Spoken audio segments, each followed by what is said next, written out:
रामकृष्ण थोडं मागे घ्या, लाईट लागली बाळा. असं आहे तो तुमचा हा मोबाईल. चला चला. हा, रामकृष्ण. ए बाळा, तुझं नाव सांग ना. यश गोविंदा सुरवाळे. यश गोविंदा सुरवाळे. सुरवाळे. बरं, आपल्या या नामस्मरणाच्या, नामसागराच्या आणि नामलेखनाच्या सेवेला यश पण आलेलं आहे. खूप छान म्हणजे एका मुलाने राम नाम लेखन केलं, दुसऱ्या मुलाने कृष्ण हरी लेखन केलं आणि आपल्या ह्याने हरी नामाचा उल्लेख केला. अशा पद्धतीचं हे. आणि मला खरंच मुलांचं जास्त, कारण मी मुळात शिक्षक आहे, त्याला 1ली पासून 10वी पर्यंत माझी शाळा आहे.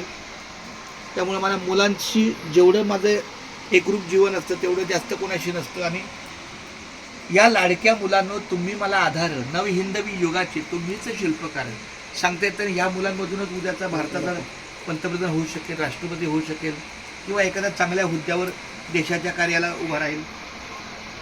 रामकृष्ण विठ्ठल केशव गोविंद माधवा, रामकृष्ण विठ्ठल केशव गोविंद माधवा, रामकृष्ण हरी विठ्ठल केशव गोविंद माधवा, रामकृष्ण हरी विठ्ठल केशव. इकडे पण गेला छानपैकी. हे बघ, मला पुरस्कार मिळाला दिंडीचा.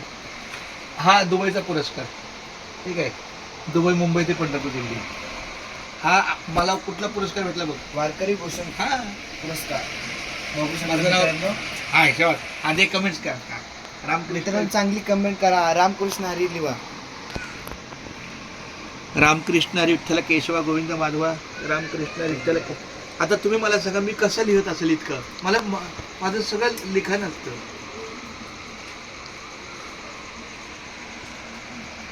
रामकृष्ण विठ्ठल केशव गोविंद माधवा.